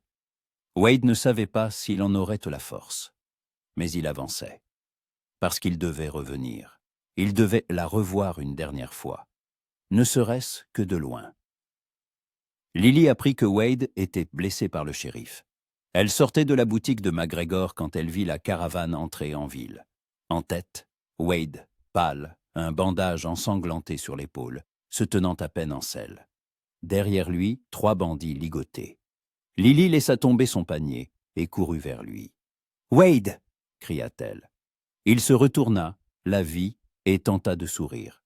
Mais ce fut plutôt une grimace de douleur. « Lily !» dit-il d'une voix rauque. « Tu es là. »« Tu es blessée !» dit-elle en s'approchant de son cheval. « Mon Dieu, tu es couvert de sang. Il faut voir le docteur, tout de suite. » Le shérif était déjà là, aidant Wade à descendre de cheval. Il tenait à peine debout, mais s'obstinait à vouloir marcher seul. « Je vais bien, » marmonna-t-il. « Juste une égratignure. » « Une égratignure ?» Lily était au bord de la crise de nerfs. « Tu tiens à peine debout. Shérif, aidez-moi à l'emmener chez le docteur. » Ensemble, ils conduisirent Wade chez le docteur Harrison, à l'autre bout de la ville. Le vieux médecin les accueillit, évaluant l'état du patient d'un seul coup d'œil. « Blessure par balle, » constata-t-il. « Ça date de quand ? » « 3 jours, » répondit Wade en s'asseyant sur la table d'examen. « La balle a traversé, j'ai pensé. »« Vous êtes un idiot, » dit le docteur Harrison sans ménagement. « La plaie est infectée. La gangrène commence. Un jour de plus, et vous seriez mort de la fièvre. » Lily pâlit en entendant cela. Elle se tenait contre le mur, les mains jointes, regardant le docteur couper le bandage ensanglanté et examiner la blessure. « Je dois nettoyer ça, » dit Harrison. « Ça va faire mal. Jeune femme, sortez. »« Non, » dit Lily fermement. « Je reste. » Wade la regarda et ses yeux exprimèrent de la gratitude. La demi-heure s'ennuit. La demi-heure suivante fut un cauchemar. Le docteur nettoya la plaie à l'alcool, retira des fragments de tissu, recousit. Wade serra les dents, mais ne gémit pas une seule fois. Il devint seulement plus pâle, et la sueur perla sur son front. Lily s'approcha et prit sa main. Il serra ses doigts si fort que cela lui fit mal, mais elle ne se retira pas. Elle lui tenait simplement la main et le regardait dans les yeux, lui faisant comprendre qu'il n'était pas seul. Quand le docteur eut fini, Wade était au bord de l'évanouissement. « Il doit rester alité et se reposer au moins 1 semaine, » dit Harrison en s'essuyant les mains. « Pas de voyage, pas de travail. Sinon la suture lâchera et l'infection reviendra. »« Il peut rester ici ?» demanda Lily. « Non, » intervint faiblement Wade. « J'ai mon ranch, je rentre chez moi. »« Tu ne pourras pas atteindre le ranch dans cet état ?» objecta Lily. « Tu tomberas de cheval et mourras en chemin. »« Elle a raison, » acquiesça le docteur. « Mais je n'ai pas de place pour les patients ici. Il faut quelqu'un pour veiller sur lui. » Lily n'hésita pas. « Il restera chez nous. Il y a une chambre libre à la blanchisserie. Je m'occuperai de lui. » Wade tenta de protester, mais Lily l'arrêta d'un regard. « Ne discute pas. Tu n'es pas en état. » Il la regarda longuement, une lutte visible dans ses yeux. Puis il hocha la tête, trop faible pour argumenter. Le shérif et 2 autres hommes aidèrent à transporter Wade jusqu'à la blanchisserie. Martha les accueillit sur le seuil, et Lily lui expliqua rapidement la situation. Sa tante hocha la tête en silence et indiqua une petite chambre au fond de la maison, celle où dormait autrefois Annie. Wade fut allongé sur le lit étroit. Il sombra immédiatement dans un sommeil lourd, épuisé par la douleur et la perte de sang. Lily le couvrit d'une couverture et s'assit sur une chaise à ses côtés. Martha entra dans la chambre et regarda Wade dormir. « Il est dans son lit, » dit-elle doucement.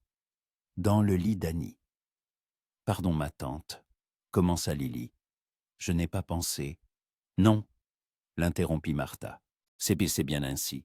C'est peut-être ce qu'il faut. Pour lui et pour moi. pour laisser le passé derrière nous. Elle posa une main sur l'épaule de Lily. « Prends soin de lui, ma petite. Il en a besoin.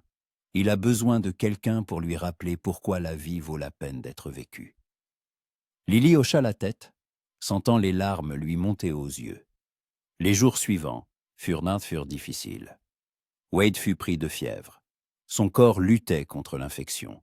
Il s'agitait dans son sommeil, délirait, criait des noms. Parfois celui d'Annie, parfois celui de Lily.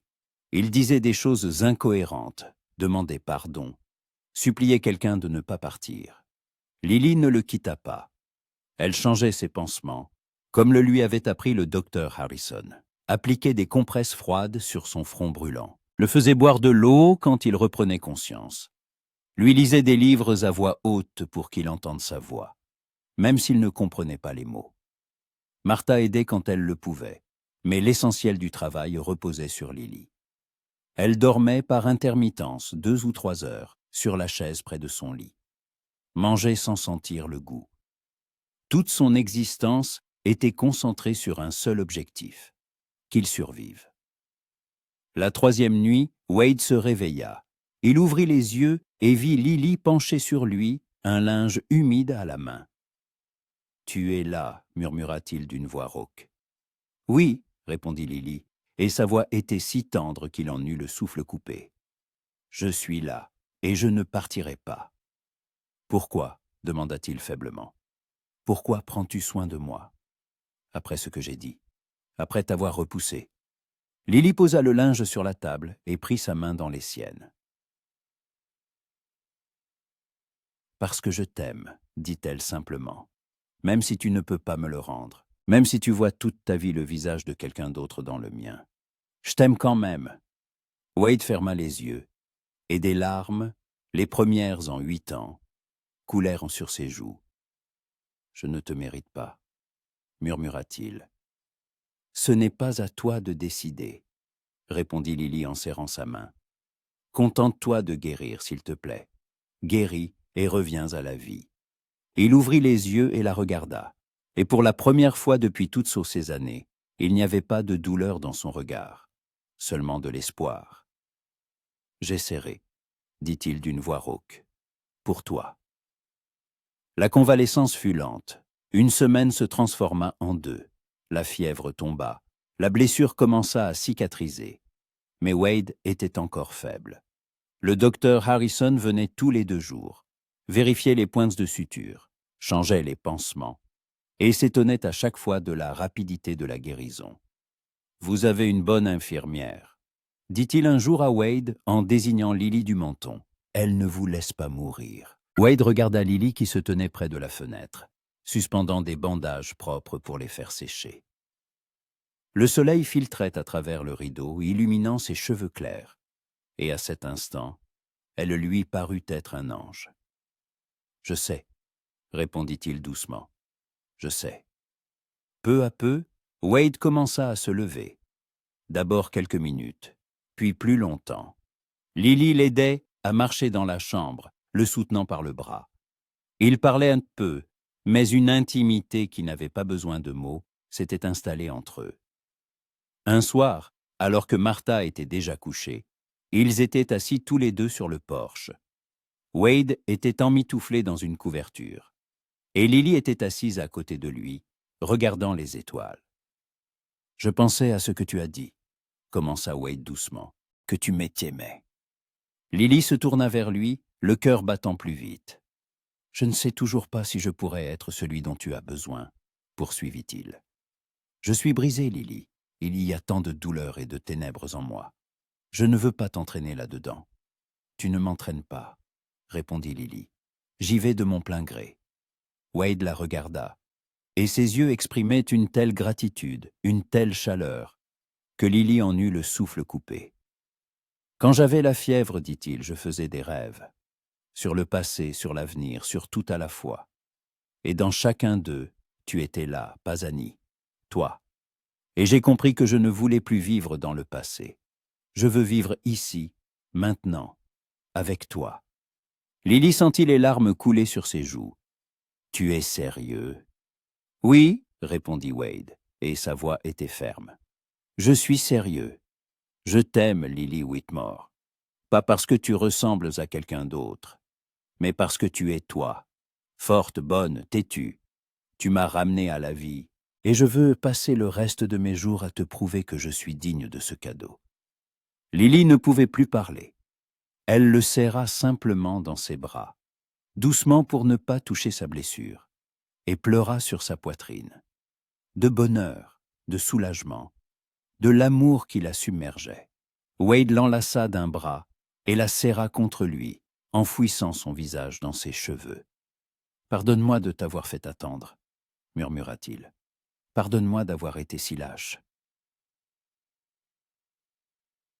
Tu n'es pas un lâche, » répondit Lily à travers ses larmes. « Tu es l'homme le plus courageux que je connaisse, parce que tu n'as pas abandonné, même quand tu le voulais. » Ils restèrent ainsi longtemps, enlacés, écoutant les bruits nocturnes de la prairie, le murmure du vent, le hurlement lointain d'un coyote, le chant des grillons. Et pour la première fois en 8 ans, Wade se sentit vraiment vivant. Pour la première fois en 8 ans, il avait un avenir. Novembre apporta les premiers froids à Ash Valley. Le matin, la terre se couvrait de givre, et le souffle se transformait en nuages de vapeur blanche. Wade était complètement rétabli. Son épaule était guérie, ses forces revenues, et il pouvait de nouveau travailler. Mais maintenant, tout était différent. Maintenant, il avait une raison de rentrer à la maison. Il retourna vivre dans son ranch, mais venait chaque jour en ville. Il était Lily et Martha dans les gros travaux, couper du bois, réparer le toit qui fuyait après les pluies d'automne, transporter l'eau. Les habitants s'habituèrent vite à le voir près de la blanchisserie, et les rumeurs repartirent de plus belle. Wade Thornton est la nièce de Martha. Qui l'eût cru? Martha accueillit leur relation avec une approbation silencieuse. Elle voyait comment Wade avait changé, comment la vie était revenue dans ses yeux, comment il avait recommencé à sourire, même rarement. Elle voyait à quel point Lily était heureuse quand il arrivait. Et elle comprenait que sa fille Annie, où qu'elle soit, aurait approuvé. Un soir, alors que Wade aidait à déplacer de lourds pañitos de linge lavé, Martha s'approcha de lui. « Il faut que je te parle, » dit-elle. Wade se redressa, s'essuyant les mains sur son pantalon. « Je vous écoute. » Martha le regarda longuement. « Aimes-tu ma nièce ?» Wade n'hésita pas. « Oui, je l'aime. » « Et que comptes-tu faire ?» Wade réfléchit un instant, cherchant ses mots. « Je veux l'épouser, si elle accepte, et si vous me donnez votre bénédiction. » Martha hocha la tête, comme si elle s'attendait à cette réponse. « Annie t'aimait ?» dit-elle doucement. « Et je sais qu'elle aurait voulu que tu sois heureux. Lily est une bonne fille. Elle ressemble à ma fille, mais elle a sa propre âme, son propre cœur. Si tu l'aimes vraiment, non pas pour sa ressemblance avec le passé, mais pour ce qu'elle est, alors je n'ai aucune objection. Je l'aime pour ce qu'elle est, » répondit Wade fermement. « Annie restera toujours dans mon cœur, comme le souvenir de ce qui fut. Mais Lily est mon présent, et si elle accepte mon avenir. » Martha posa une main sur son épaule, un geste rare pour cette femme réservée. « Alors tu as ma bénédiction. Prends soin d'elle, Wade. Elle a perdu autant que toi. Donne-lui la vie qu'elle mérite. »« Je le ferai, » promit Wade. « Ou je mourrai en essayant. » Le samedi, Wade invita Lily à une promenade. Ils partirent à cheval hors de la ville, jusqu'à ce même endroit près du ruisseau où il lui avait appris à tirer, où il l'avait embrassée pour la première fois. Les feuilles des arbres étaient presque toutes tombées, et le sol était couvert d'un tapis jaune et rouge. Ils descendirent de cheval et marchèrent le long de la rive, sans se presser. Wade lui tenait la main, et ce simple contact le remplissait de chaleur. « Tu te souviens de la première fois que tu as touché la bouteille ?» demanda-t-il en souriant. « Je me souviens, » rit Lily.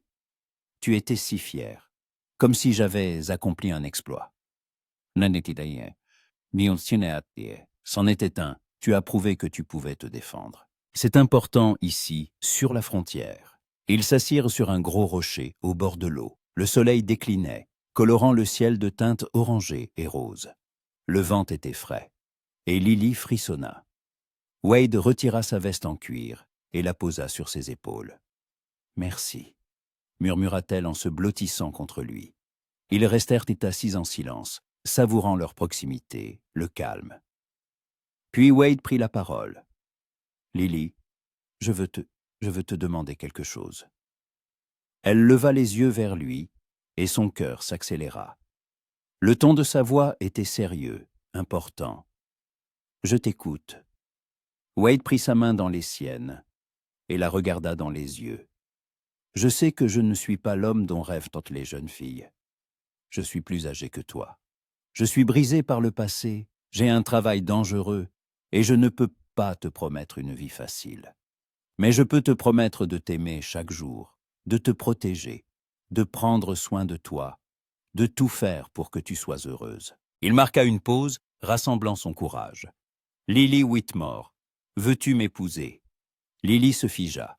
Les larmes lui montèrent aux yeux, et elle fut incapable de parler pendant quelques instants. Puis elle hocha la tête, encore et encore, jusqu'à ce qu'elle retrouve enfin sa voix. « Oui, » murmura-t-elle. « Oui, je le veux. Bien sûr que je le veux. » Wade expira comme s'il avait retenu son souffle tout ce temps. Il l'attira à lui et l'embrassa, tendrement, avec un tel amour que Lily en eut la tête qui tournait. Quand ils se séparèrent, il sortit de sa poche un petit objet enveloppé de tissu. « Je n'ai pas de bague coûteuse, » dit-il, « mais celle-ci appartenait à ma mère.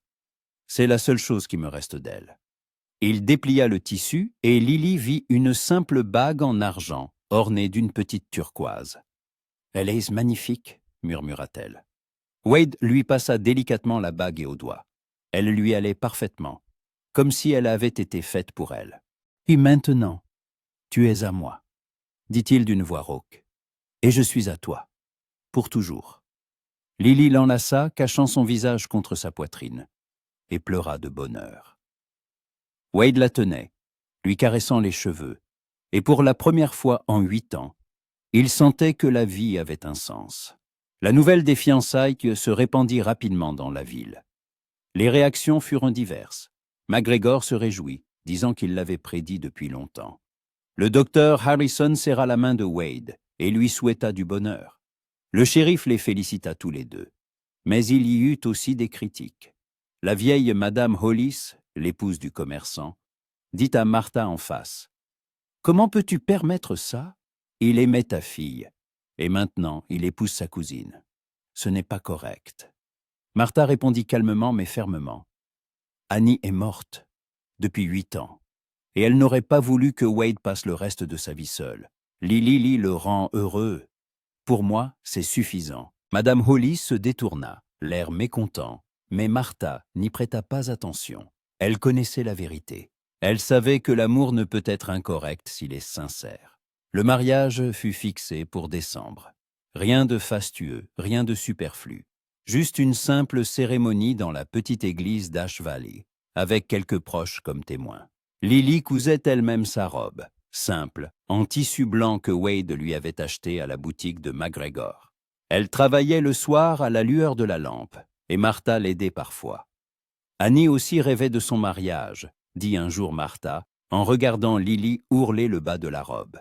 Elle voulait épouser Wade au printemps, quand les fleurs de la vallée s'épanouiraient. Mais elle n'en a pas eu le temps. Lily posa son aiguille et regarda sa tante. « Ça ne te fait pas mal de me voir épouser l'homme qui a aimé ta fille ?» Martha secoua la tête. « Non, ma petite, ça ne me fait pas mal. Au contraire, je vois que Wade a enfin trouvé la paix.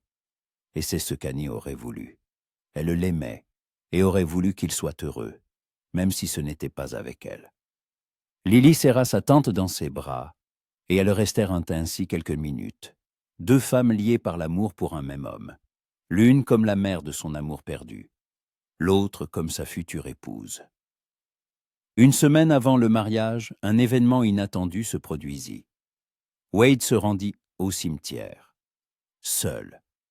Il ne dit à personne où il allait, monta simplement à cheval et partit tôt le matin. La tombe d'Annie se trouvait dans un coin reculé du cimetière, sous un vieux chêne. Une simple croix en bois avec son nom et ses dates.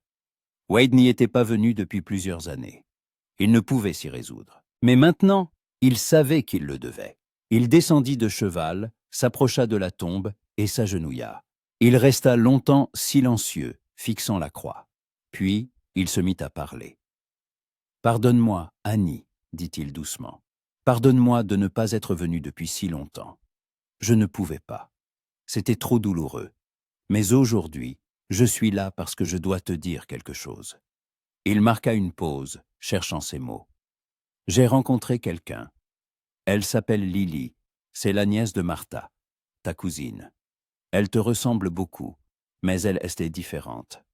Elle a son propre cœur, sa propre âme. Et je suis tombé amoureux d'elle. Vraiment amoureux. Pas parce qu'elle me rappelle toi, mais parce qu'elle m'a ramené à la vie. » Le vent fit bruire les feuilles, comme pour lui répondre. « Je t'aimerai toujours. » Poursuivit Wade, la voix tremblante. « Tu as été mon premier amour, le plus pur, le plus lumineux, et une partie de moi t'appartiendra toujours. Mais je ne peux plus vivre dans le passé.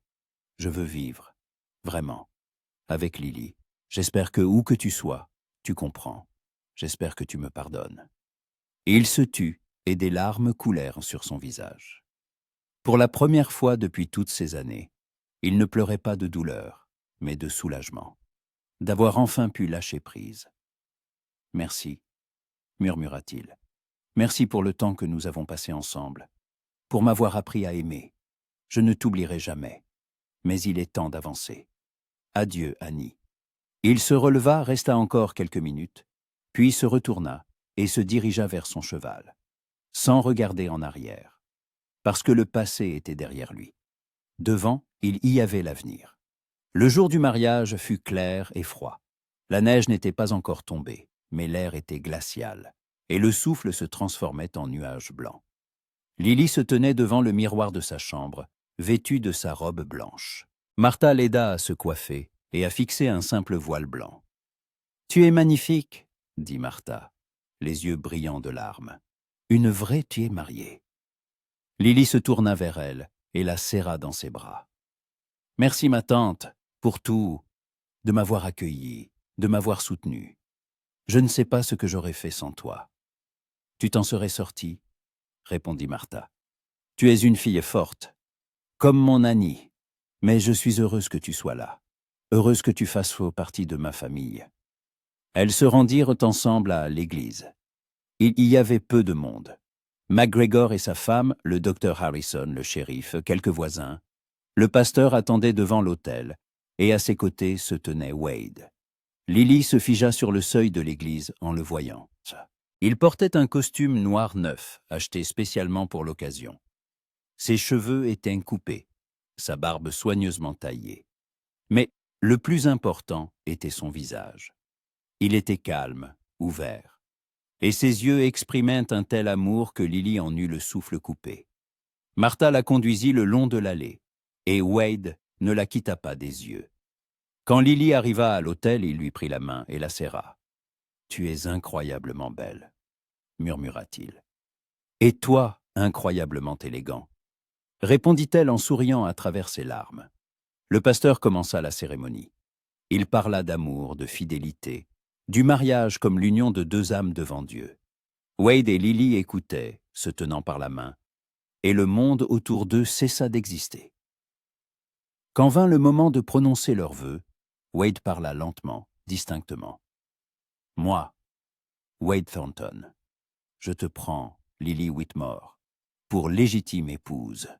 Je promets de t'aimer, de prendre soin de toi, de te protéger en toutes circonstances, dans la richesse et la pauvreté, dans la joie et la peine, dans la santé et la maladie, jusqu'à ce que la mort nous sépare. » Lily répéta ses vœux, la voix tremblante. « Moi, Lily Whitmore, je te prends, Wade Thornton, pour légitime époux. Je promets de t'aimer, de prendre soin de toi, de te soutenir en toutes circonstances, dans la richesse et la pauvreté, dans la joie et la peine, dans la santé et la maladie, jusqu'à ce que la mort nous sépare. Le pasteur bénit leur union et déclara: Par le pouvoir qui m'est conféré, je vous déclare mari et femme. Vous pouvez embrasser la mariée. Wade attira Lily à lui et l'embrassa, longuement, tendrement, devant toute l'assemblée. Quand ils se séparèrent, tout le monde applaudit, et Martha essuyait ses larmes avec un mouchoir. Après la cérémonie, une petite réception eut lieu au saloon. MacGregor l'avait organisée, disant qu'un tel événement ne pouvait être célébré sans fête. Des tables furent dressées avec de la nourriture simple, et un tonneau de cidre fut apporté. Les gens félicitèrent les jeunes mariés, leur souhaitèrent du bonheur. Wade tint la main de Lily toute la soirée, ne la lâchant pas un instant. Il souriait, vraiment, et les gens qui le connaissaient depuis des années s'étonnaient de ce changement. À la tombée de la nuit, Wade et Lily quittèrent la fête.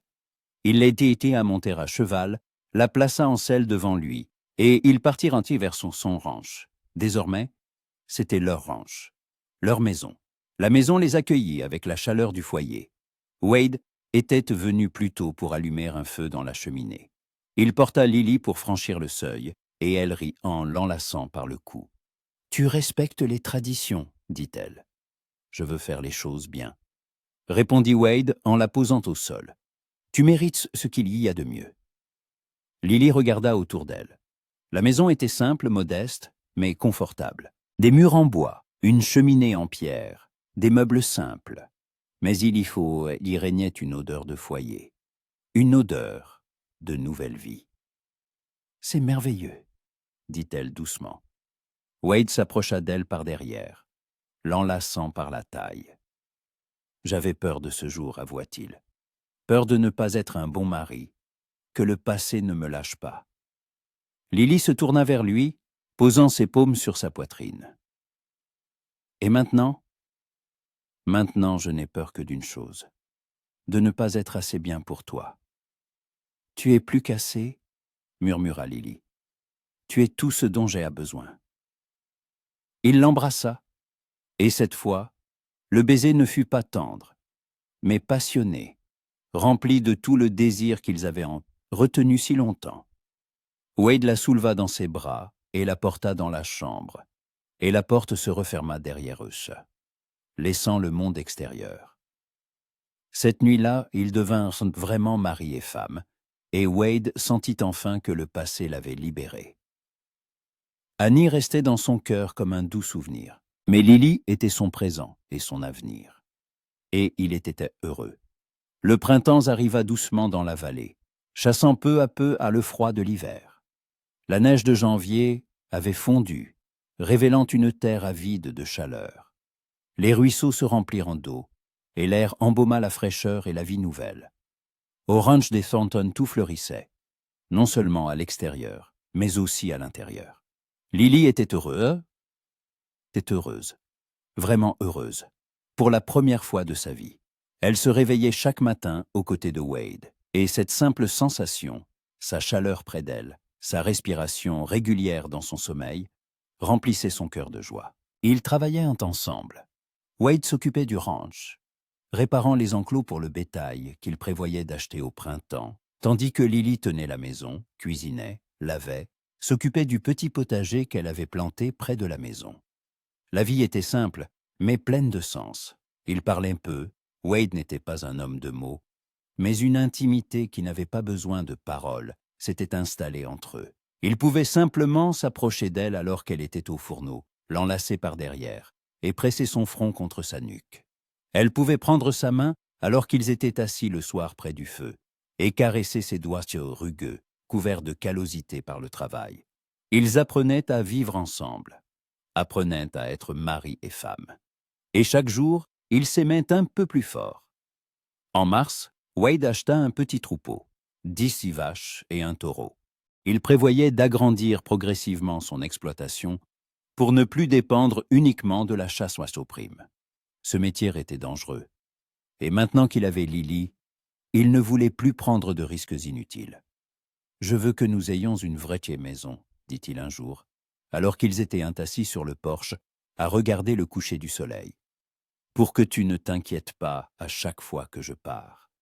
Pour que nous puissions élever nos enfants en sécurité. » Lily le regarda, les yeux pleins de tendresse.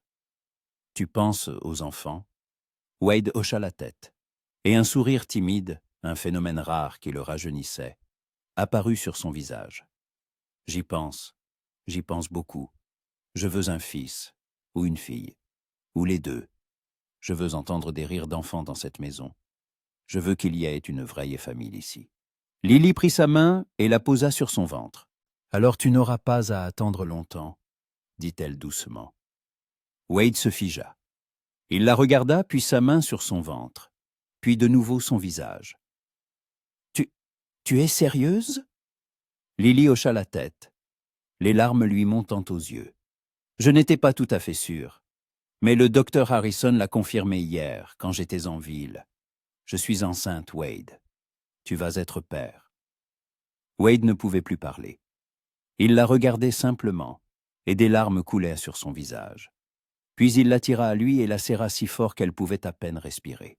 « Merci, » murmura-t-il dans ses cheveux. « Merci de m'avoir ramené à la vie, de m'avoir donné de l'espoir, de m'avoir offert un avenir. » Lily pleurait avec lui, et ils restèrent ainsi, enlacés, jusqu'à ce que le soleil disparaisse derrière l'horizon et que les premières étoiles apparaissent dans le ciel. Wade prit la nouvelle de la grossesse de Lily très au sérieux. Il devint encore plus prévenant, presque à l'excès.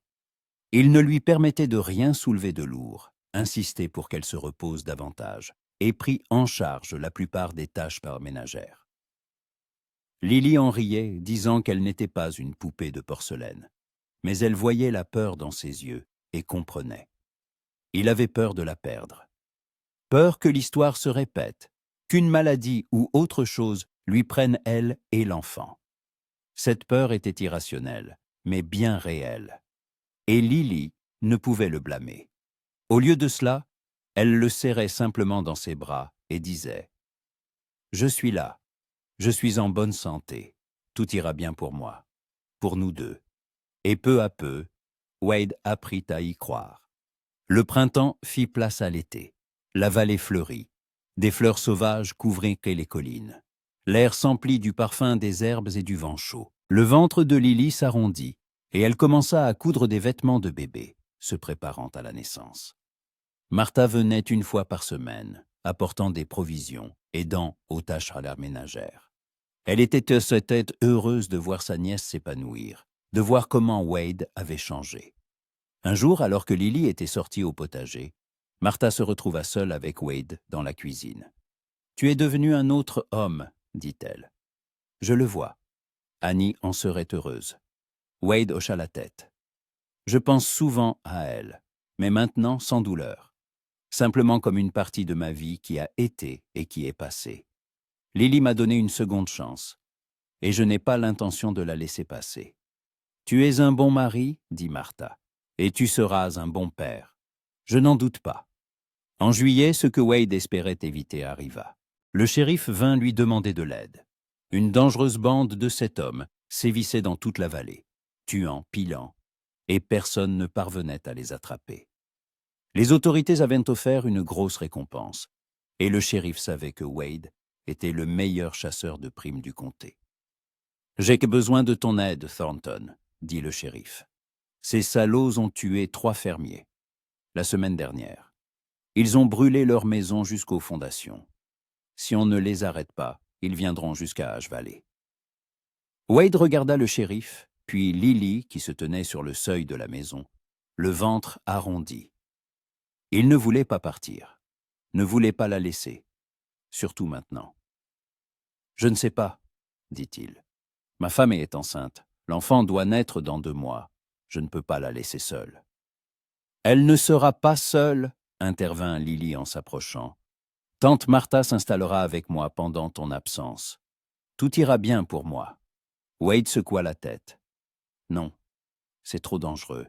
Je n'irai pas. » Lily lui prit la main. « Wade, ces hommes tuent des innocents. Si on ne les arrête pas, ils pourraient venir jusqu'ici, chez nous. Tu dois y aller. Pour notre sécurité, pour la sécurité de toute la vallée. » Wade garda le silence, luttant contre lui-même. Puis il regarda le shérif. « Combien de temps ?»« 1 semaine. 10 jours, Tammy, 10 jours au maximum. Nous savons où ils se cachent. Il nous faut juste quelqu'un avec des compétences pour les traquer et les prendre, morts ou vifs. » Wade soupira. « D'accord, j'irai. Mais s'il arrive quelque chose à ma femme pendant mon absence, je ne me le pardonnerai jamais. » Il partit le lendemain matin. Lily l'accompagna jusqu'à son cheval, s'efforçant de ne pas pleurer. Wade la serra dans ses bras, pressant son front contre le sien. « Je reviendrai, dit-il. Je te le promets. Je serai prudent. Je reviendrai pour toi et pour notre enfant. »« Je sais, » murmura Lily. « Je crois en toi. Reviens juste vivant. C'est tout ce dont j'ai besoin. » Il l'embrassa, longuement, désespérément, comme pour mémoriser chaque détail. Puis il monta en selle et partit sans se retourner. Car il savait que s'il se retournait, il ne pourrait pas partir. Lily resta près de la maison, les mains sur son ventre, le regardant s'éloigner jusqu'à ce qu'il disparaisse derrière les collines. Martha s'installa chez elle le jour même. Elles travaillaient ensemble, se soutenant mutuellement. Lily essayait de ne pas penser au danger que courait Wade. Mais la nuit, elle ne pouvait dormir, prêtant l'oreille à chaque bruit extérieur, espérant entendre le son des sabots. 1 semaine passa, puis 10 jours. Wade ne revenait pas. Lily commença à s'inquiéter. Martha la calmait, lui disait que tout allait bien, que ce genre d'affaires prenait du temps. Mais au fond d'elle, Lily sentait une peur impossible à étouffer. Le 12e jour, elle se réveilla au milieu de la nuit, prise d'une douleur aiguë au bas du ventre. Elle poussa un cri, et Martha fut immédiatement à ses côtés. « Que se passe-t-il » demanda-t-elle. « Une douleur » souffla Lily. « Très forte. » Martha l'examina et pâlit. « Le bébé, il arrive en avance. Il faut appeler le docteur de toute urgence. » Elle courut seller un cheval pour galoper en ville, chercher Harrison, mais à ce moment, des bruits de sabots se firent entendre près de la maison. Wade. Il était de retour. Il descendit de cheval, couvert de poussière et de boue, le visage fatigué, mais vivant.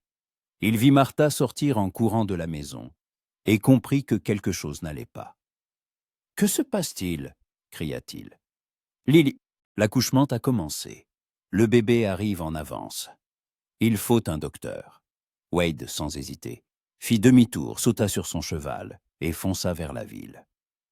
Il galopa plus vite que jamais, priant tous les dieux d'arriver à temps, qu'elle aille bien, de ne pas la perdre. Il atteignit Ash Valley en un temps record, tira le docteur Harrison de son lit, et ils repartirent ensemble au galop. Quand ils arrivèrent sur son ranch, Lily était déjà en plein travail. Martha l'aidait comme elle pouvait, mais il était évident que la jeune femme souffrait. Wade fit irruption dans la maison, se précipita vers elle. « Je suis là, » dit-il en lui saisissant la main. « Je suis près de toi.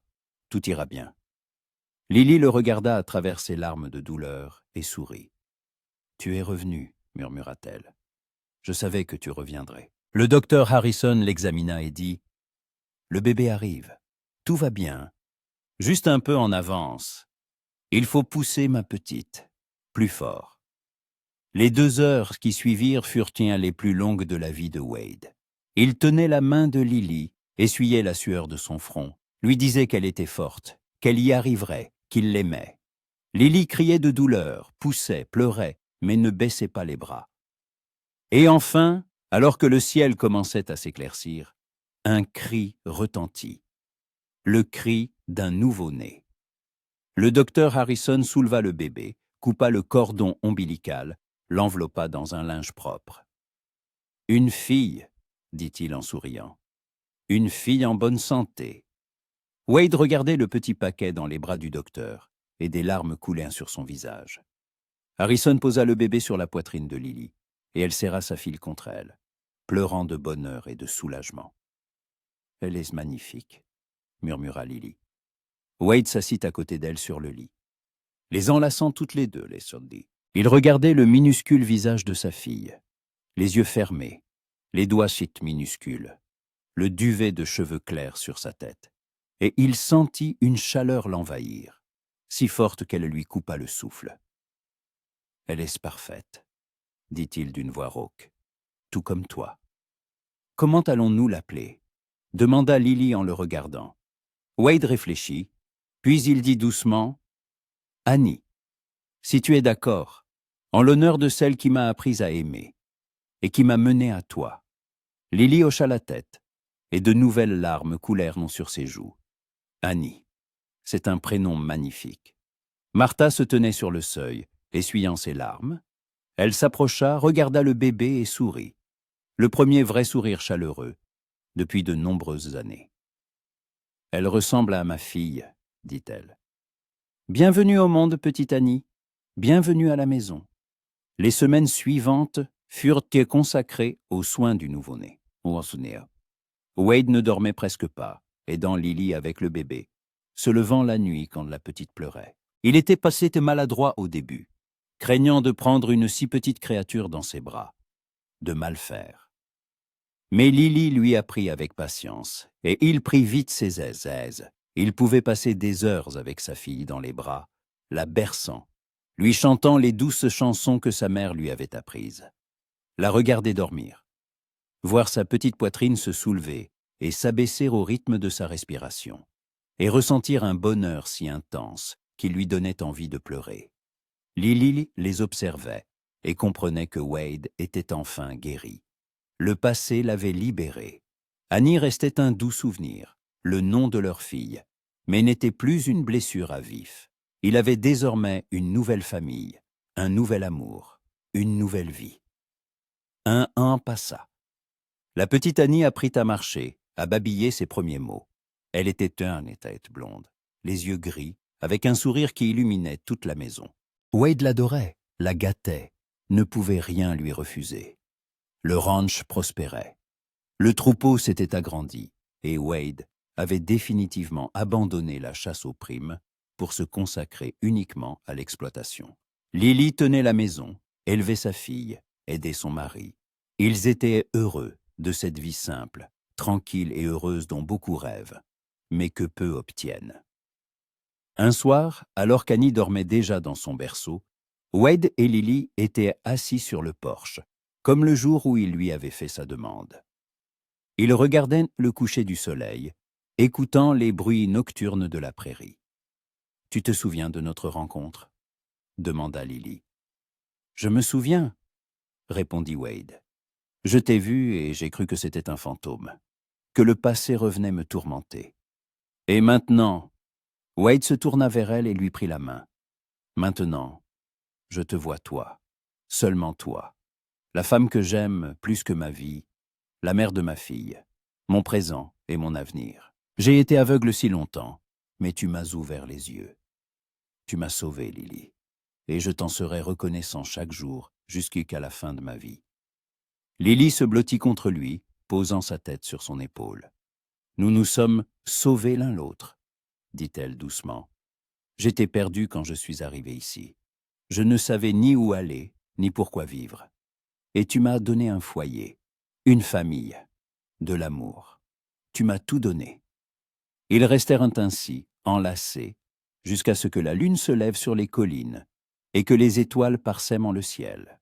À l'intérieur de la maison, leur fille respirait doucement, et le vent portait que le parfum des herbes en fleurs et de la terre chaude.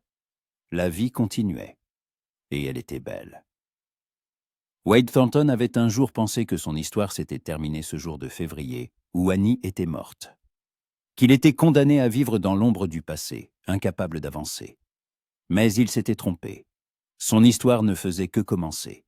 Avec Lily, avec la petite Annie. Avec un nouvel amour qui n'avait pas remplacé l'ancien, mais l'avait complété, rendant son cœur plus grand, plus fort, capable d'accueillir à la fois la douleur du passé et la joie du présent. Il était heureux, vraiment heureux. Et c'était suffisant. Les années passèrent. La petite Annie grandit, et bientôt elle eut des frères et sœurs. Wade et Lily furent bénis d'une grande famille. Leur maison était toujours pleine de rires d'enfants, de bruit, de joie. Le ranch devint une véritable ferme, l'une des plus prospères de la vallée. Martha vécut ses derniers jours en paix, entourée d'amour et de soins. Elle vit sa petite nièce Annie grandir, en bonne santé et heureuse, et sut que sa fille, où qu'elle soit, approuvait cette union. Ash Valley changeait, comme le monde entier. De nouvelles personnes arrivaient, de nouvelles maisons étaient construites, des routes tracées. Mais le ranch des Thornton restait un îlot de stabilité, un lieu où l'amour triomphait de la douleur, où l'espoir était plus fort que le désespoir.